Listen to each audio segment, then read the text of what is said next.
Assalamualaikum dan selamat sejahtera saya ucapkan kepada penyelia kami iaitu Dr. Muhammad Syawal bin Amran bagi subjek GGB 5222 Psikologi Pendidikan. Dan tidak lupa juga kepada sahabat sepengajian set 1 pendengar semua. Saya, Abdul Rahman bin Muhammad Syukri, bernombor metrik P132876, wakil dari kumpulan saya yang terdiri daripada 6 orang ahli kumpulan akan membuat pembentangan laporan tugasan berkumpulan yang bertajuk Peranan Khusus Psikologi Pendidikan dalam membantu guru melaksanakan tanggungjawab dalam bilik darjah dan kesan jika guru tidak mempelajari kursus ini. Untuk pengenalan, saya akan serahkan kepada Nadiana. Okey, silakan. Psikologi pendidikan merupakan bidang psikologi gunaan dan praktikal di mana ia membina dan menghasilkan teori serta prinsip yang menjadi asas kepada pengetahuan dalam memahami tingkah laku, emosi serta pemikiran pelajar. Menurut kajian Fazlina Andi Sofyan pada tahun 2018, psikologi pendidikan ini mempunyai kepentingan terhadap pengajaran dan pembelajaran dalam membentuk perkembangan pelajar. Psikologi pendidikan ini berkait rapat dengan perkembangan pelajar bagi mengetahui, memahami dan mempelajari tingkah laku, emosi serta pemikiran seseorang pelajar.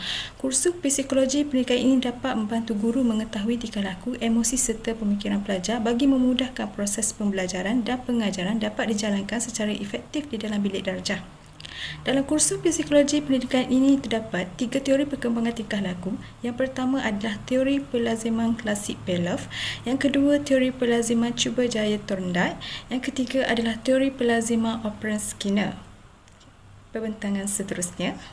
Saya dan Azimina binti Anang akan membentangkan mengenai eksperimen. Eksperimen yang pertama, Ivan Pavlov, yang dapat diaplikasikan terhadap pembelajaran adalah pujian guru yang berterusan terhadap pelajar boleh membolehkan pelajar buat latihan dengan baik walaupun tanpa pujian. Eksperimen yang kedua ini yang dicetuskan oleh Thorndike terhadap pembelajaran adalah latihan yang berulang kali dilakukan cuba untuk menyelesaikan masalah akan bolehkan pelajar menguasai sesuatu mata pelajaran dengan mahir dan pantas. Eksperimen yang ketiga pula yang dapat disimpulkan mengenai pembelajaran adalah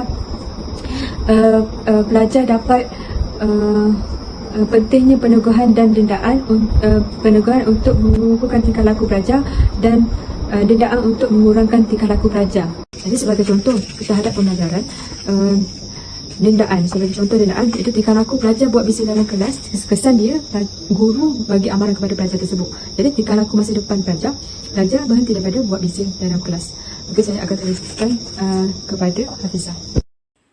Terima kasih Nur Azamila. Seterusnya ialah peranan guru dalam khusus psikologi pendidikan. Yang pertama ialah dapat mengenali perbezaan dan kepelbagaian murid dari aspek perbezaan individu, di mana guru memahami perbezaan dari segi tingkah laku, fizikal, mental dan juga personaliti murid.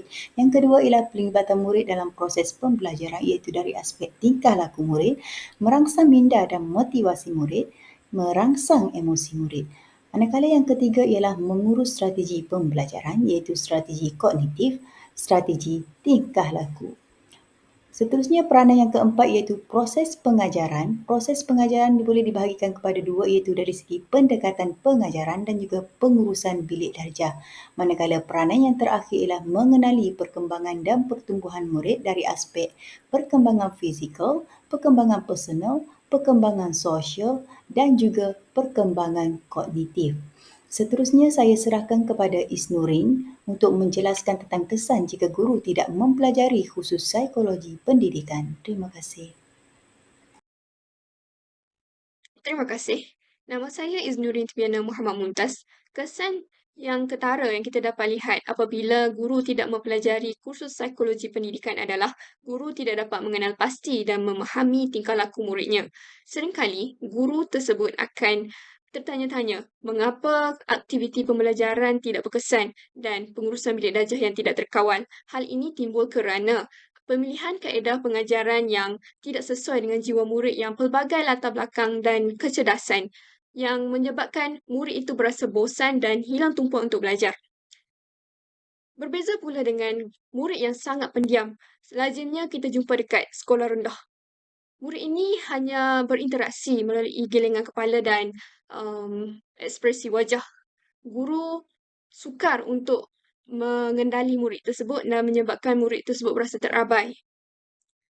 Seterusnya adalah ketidakmahiran guru dalam berkomunikasi secara formal dan tidak formal, seperti bercakap kasar, memerli, merendahkan keupaya murid dan sebagainya, menyebabkan murid hilang motivasi untuk belajar dan terikut-ikut akan percakapan negatif dan menyebabkan permasalahan disiplin yang lebih besar. Okey, terima kasih kepada rakan ahli kumpulan saya. Seterusnya, saya akan menerangkan manfaat jika guru mempelajari kursus ini. Pertama, guru boleh memahami tingkah laku murid dan cara untuk menangani mereka dan seterusnya mengamalkan teknik pengajaran yang sesuai seiring dengan pemahaman mereka.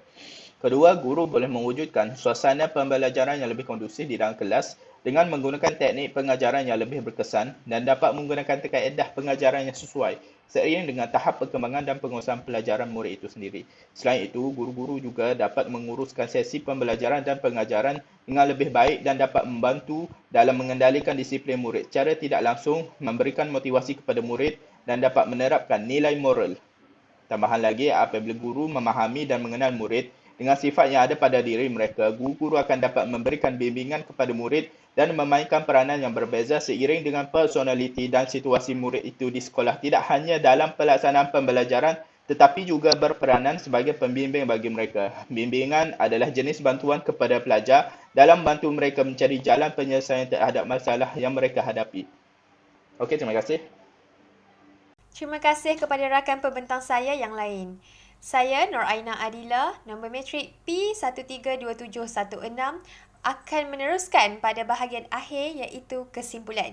Dengan ini dapat disimpulkan bahawa psikologi pendidikan merupakan pembelajaran sistematik tentang proses dan faktor berhubungan pendidikan manusia. Melalui penerapan psikologi pendidikan, pelajar yang seimbang dalam pembelajaran dapat dilahirkan, seperti pelajar yang mempunyai nilai moral yang tinggi dan mempunyai tingkah laku yang baik di dalam bilik darjah. Melalui penerapan psikologi pendidikan ini juga, ia dapat membantu perkembangan pelajar. Maka dengan ini, terlahirlah pelajar yang cemerlang dan mempunyai sasiah yang baik. Melalui kursus psikologi pendidikan ini, ia dapat membantu guru untuk mengenali tingkah laku pelajar. Dan dengan ini secara tak langsung, ia dapat membantu guru dalam menyampaikan proses PDP yang lebih berkesan dan efektif. Sekian dari pembentangan daripada kumpulan kami.